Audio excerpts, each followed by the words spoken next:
16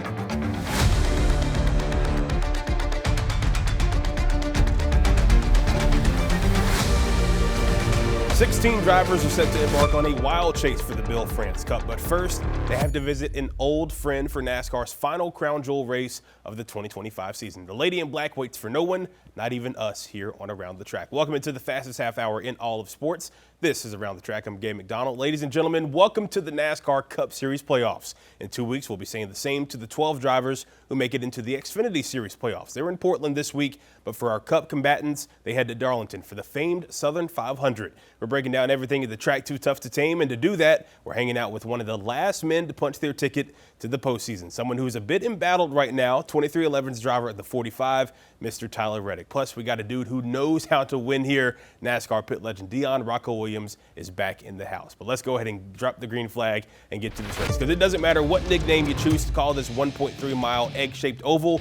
Darlington produces some very aggressive racing, but it's a double-edged sword. The wall sticks out of different turns here, and drivers are going to make some stripes on the wall. So you either take the bump or you end your day. If you're driving too high or even too low, you can get forced to head to the pits. It's more narrow. Think of it as a smaller, way more rigid Homestead Miami. And the drivers tell us it's a mentally taxing track with so many factors to consider, as only the strong survive at the Lady in Black. It might be the playoff opener, but this is a crown jewel race for NASCAR, and everyone is gunning for the win. The Southern 500 is really kind of everything NASCAR is in my view, and an extremely challenging racetrack. You know, conditions are really tough. And we're kicking off the final 10 weeks. So, yeah, good time to be tuning in. It's just crazy, like the mentality you have to have for that place. And then when you're going for a championship, the intensity rises. And anything you do, it doesn't matter if it's the summer kickball league. You want to win the championship there. So it's just the intensity rises, so that creates more on-track products. Certainly you can't shoot yourself in the foot at Darlington. So it's a unique, tough road to go down, because Darlington it's a crown jewel event, the Southern 500, and you want to push hard, you want to try and win the event, but you know that if you push too hard and get into the wall, you can really hinder your championship chances. So it is for sure a tricky event. Let's go ahead and get into those track trends, because no matter what season it is, this is anyone's track. The last 7 Darlington Cup races were won by 7 different drivers. A big reason for that, late race chaos. Listen to this. The driver who led the most laps in 3 of the last 5 Southern 500s has finished 22nd or worse. Keep that in mind. Experience certainly counts at Darlington as well. Every winner since 2006 at Darlington had a minimum of 100 career Cup starts. Setting the tone early is key if you want to win the championship in the end.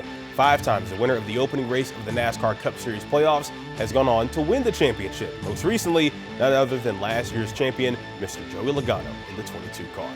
Well, you want to win at Darlington? Well, this is a pretty good guy to talk to. He's on the big screens at the tracks, and he's training the pit crews of tomorrow, and he's a NASCAR pit legend himself. Dion Rocco Williams back on Around the Track. My man, what's good? Good to see you, man. Glad to be here, and I sure wish I was a part of those 5 winners. 2009, we won. We finished 2nd in the championship, but long story short, this is a very prestigious race. It is a crown jewel.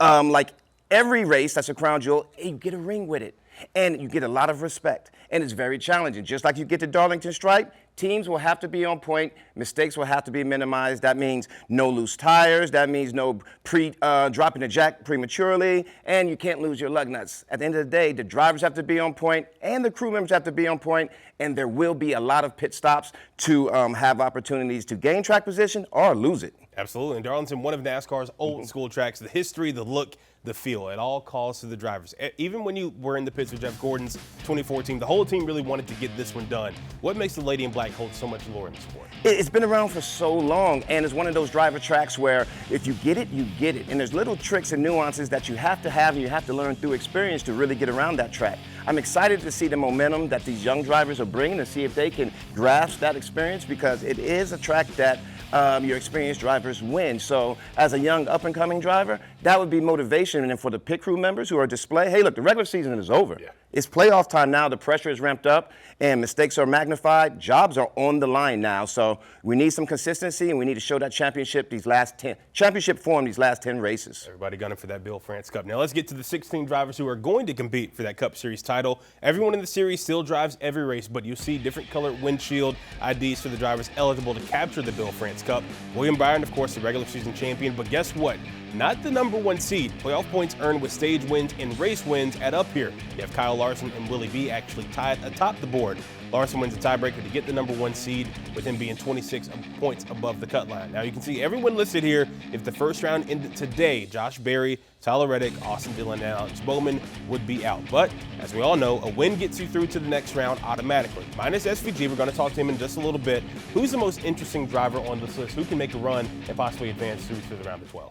I really like Austin Dillon because, like I said, I'm harping on that momentum. I'm not harping on the drivers that are, hanging around and they find a way to do it. He has that MO, and I really feel the way he dominated at Richmond and the fact that the way he got in at Daytona, he really has it's peaks and valleys in racing, and he is trending up in his team. And it's really good to see some of Kyle Busch catch on to some of that as well. So at the end of the day, I am riding the underdog bandwagon because they are carrying a lot of momentum, and it will be fun to see. And it's funny to follow those storylines because historically, top seedings do really well in the championship run. But like I say, that's what makes us watch, right? Absolutely. Somebody going to be watching for sure, especially being in the famous 3-car as well. Well, we saw the field, but Shane Van Gisbergen, of course, the biggest enigma here. The winner of 4 races this season, all of which on road courses, of course. Has he gained enough points to really get himself to round 2 where there is a road course? How far realistically can he go in the postseason? I think he can go as far as he wants to go. He is an experienced champion already. And he is one, like I said, experience wins. So even though it's not related to the ovals, he has made a lot of progress on the ovals. He's gaining a lot of respect from his drivers. They are commenting on him and saying, hey, if he has a fast car, we will work with him because he is figuring it out, and he's not an 18, 20-year-old guy trying to figure things out. This is a grown man who has won championships before and has won 4 races faster than a lot of other drivers in this series. So what better underdog to pull for than SVG? I mean, that's a good one to go for. Yeah, plenty of cushion with the playoff points and having that road course there at the Roval there in the round of 12. Well, from a newer driver in the Cup Series to a seasoned veteran, everybody knows the saying, it's always his year until it isn't. The man we're talking about, none other than Denny Hamlin. Rocco, we know how bad he wants a title after coming close on numerous occasions. Is 2025 the year that he finally gets it done? Look, you live by the sword, you die by the sword, and Denny lives about that life, and I hope this is the year for him, but watching the season and his struggles with it, not only his mistakes, but his pit crew as well. They are either high or really, really low, and out of all the JGR pit crews,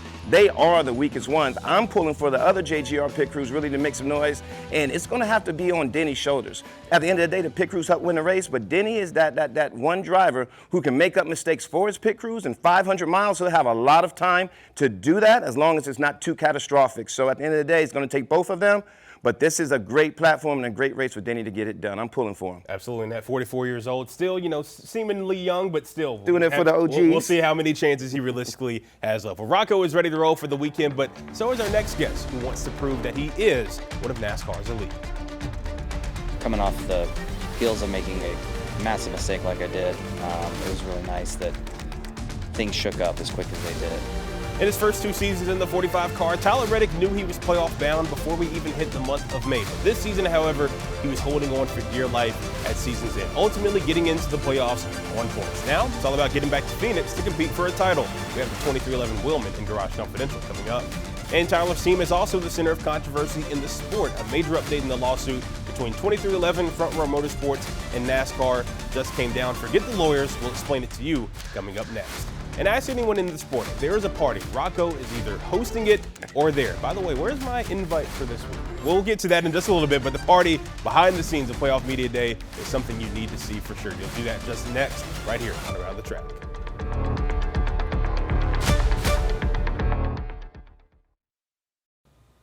Back here on Around the Track, an update on the NASCAR lawsuit with Michael Jordan's 2311 Racing and Front Row Motorsports. NASCAR earlier this week said, quote, it plans to issue a charter to an unknown team should a district court judge not issue a ruling to prevent the agreement. Earlier this week, 2311 said if it doesn't get its charter back, it will suffer irreparable harm and might have to shut down. The whole lawsuit between the two sides are over the team charter agreement, which they wouldn't sign, claiming that the sport's owners aren't fairly sharing revenue. Well, 16 men want it, but only one man can have it. Each and every one of these drivers wants to hoist the Bill France Cup in Phoenix at season's end. And earlier this week, the drivers competing in the playoffs gathered in one place, not to drive, but to talk. It was Media Day, and our Michael Sett was there and has more. The knock on Joey Logano last year was that he won this championship without doing much in the regular season to earn it. Funny how history has a way of repeating itself. Despite another subpar season, Logano is back in the playoffs, ready to win it all again. it would drive his critics absolutely crazy again, which Logano says is another reason he wants to do it. Yeah, you'd love it. Wouldn't it be great? I mean, obviously that's what you want to do, right? Anytime somebody's going to talk, you want to go do it again and stick it to them. Yeah, absolutely. Yeah. Got a great team behind me again. Pretty much the same group for the most part. Feel solid going into it. Logano has won 3 championships, with 2 coming in the last 3 seasons. Then there's Denny Hamlin. Approaching his 45th birthday, he's still looking for his first. Another year. I've been doing this for so long now that it's hard to say anything different, prepare any different than I have in the past. You just hope the results, showed like they're supposed to, and that is that the 11 cars running up front. And we can't forget about Kyle Larson. Unlike Hamlin, he's won a championship before, but many believe he's left other titles on the table. Now, after another stellar season, he says he's ready to finally finish the story. I feel like we've been performing well here lately.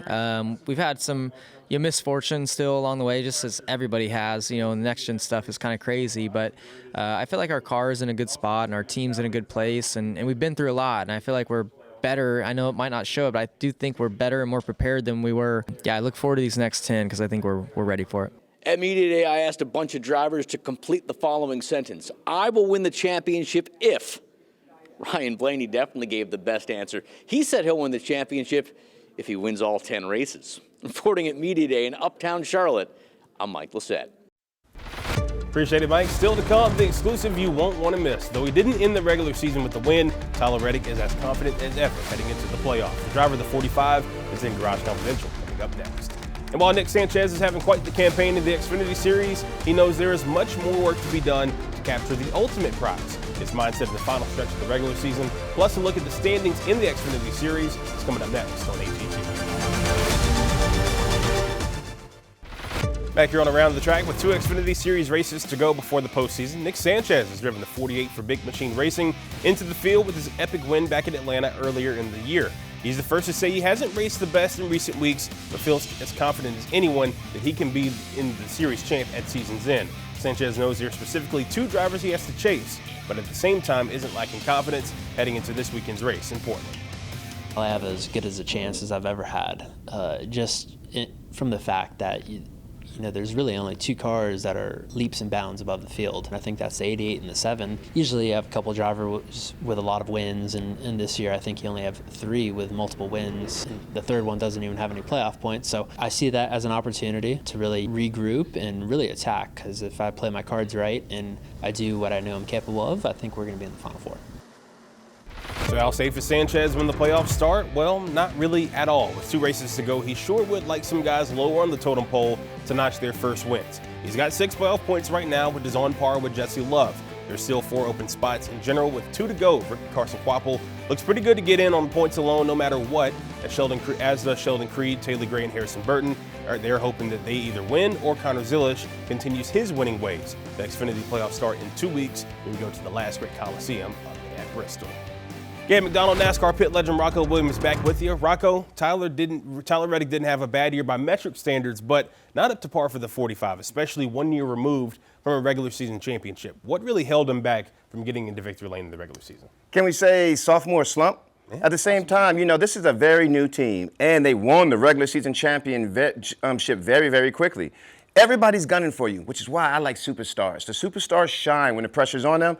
Tyler Reddick, 2311, everything they're dealing with off track, everything they're dealing with internally, the brand new pit crew structure they're building, new management, new organization, new jackman, new pit crew, things are moving around. What Tyler Reddick needs to do is a hard reset, and I think that's what he's going to do. After this season, he's won a championship. He knows what it takes. He's been in these precarious situations before. At the end of the day, when the playoffs start, especially at Darlington, he's going to be one of the main ones, vying for that win. And remember when I told you experience trumps all? Yeah. Even though that team is fairly young, he has a lot of experience running up front at Darlington, and he is very aggressive running that high line. If his pit crew can get it together and he can minimize his mistakes, this would be the hard reset that he needs, and Darlington would be a great place to showcase that. Absolutely, no doubt. And we asked that very same question to the man behind the shattered backboard, Jordan Carr. Tyler Reddick is with Mike Lissette in this week's Garage Confidential.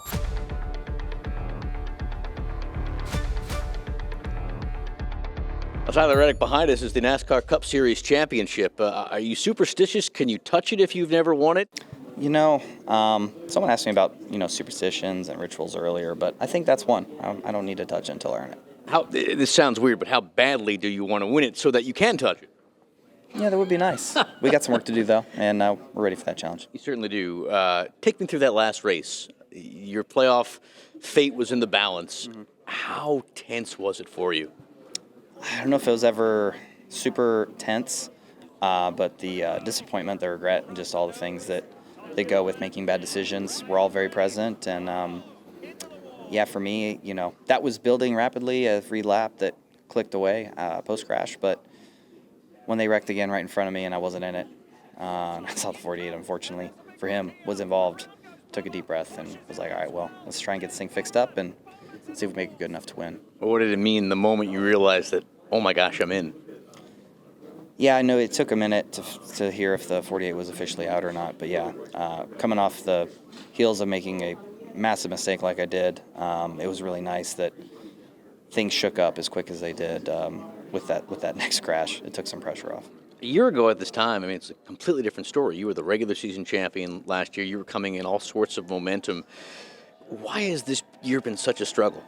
Yeah, we haven't led the laps. We've it seemed like last year every chance that we're able to mix it up on the strategy and take a risk, or if a race-changing event happened, we were normally on the good side of it, and this year we've been on the bad side of it. We've taken ourselves out of winning contention a few times on a few weekends. So when you add it up, it makes the sense that we haven't scored the same amount of points we did last year, gotten the same playoff points as well. So it's all in the details. In sports, you see a lot of times those closed-door meetings where you have you had one of those to get everybody on the same page, or is this one of those things where we know what we do, let's get back to it and figure this out? No, I think where we're at, discussions like that are important. It's a good chance to make sure everyone's on the same page. Have anything that needs to be addressed, address it, reset, and then move on into Darlington with a fresh, clean mindset. Do you feel that you've got that fresh, clean mindset now going into the first race of the playoffs? I certainly do, yeah. What's different? Yeah, just whatever has happened this year is happened. It's in the past. We're in the playoffs, and, we'll just go take it one race at a time. You guys have seen what happened last year with Joey Logano. He was a guy that won the All-Star race, and then all of a sudden, bam, he's the champion. Does that blueprint give you comfort knowing that, we can put all that behind it and still put this thing together? I don't know if that example really does, but it's just, but yes, we have seen that happen over the course of the playoffs. That is an example of it. You see teams be hot all year long, get to the playoffs and struggle a little bit. That was kind of us last year. At any point, things can turn around. The momentum can start to go your way, and for us, we just got to take it one race at a time and start going the right way. That first race, obviously, Darlington. What's the mindset going into this? I'm excited for qualifying and practice. For me, it's a place I feel like even when we're average, we run somewhere in the top 5. So if we bring as good of a car as we've had the last couple of years to Darlington, we'll be up front battling for the lead all night. And if that goes well, and then you get 9 of the race, then who knows? Next time we could be talking, you could be holding this. How about that? I'd like to give it a try. Hopefully I'm strong enough by then. All right, Tyler, thank you so much for your time. Thank you. Well, back in April, it was Denny Hamlin burning it down en route to victory lane, but can he do it again and punch his ticket directly into the round of 12? The sportsbook odds and our victory lane locks coming up next when Around the Track continues.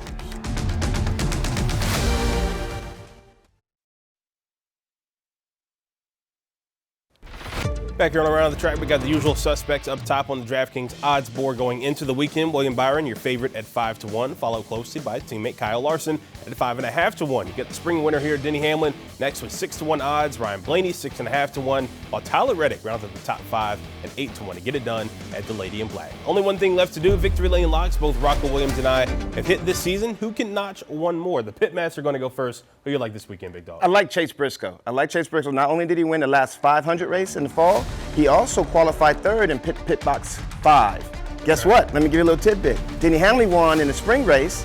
In the 400 miles, he qualified third. Guess what pit box he picked? Number 5. Pit box 5. There might be some trends there that whoever qualifies early enough to pit that pit box number 5. So we're going to Chase Briscoe obviously getting it done at the buzzer last year to get into the playoffs. We'll see if he can get it done and get into the round of 12. Well, I'm going with a seasoned veteran. You mentioned Denny Hamlin. He is my pick to get it done. Hard to bet against him at this place. We just talked about him. He knows his track like the back of his hand.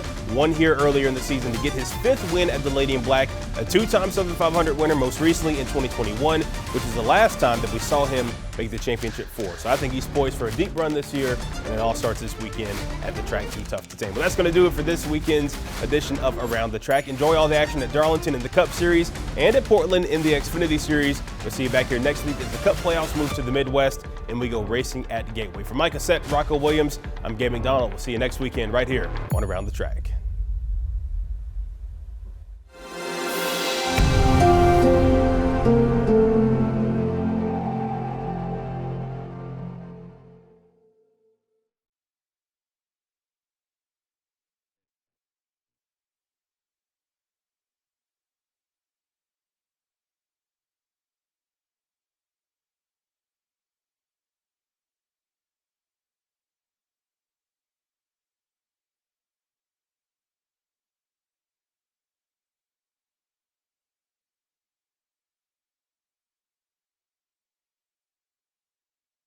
Queen City News Plus. Just search Queen City News on your smart TV's app store.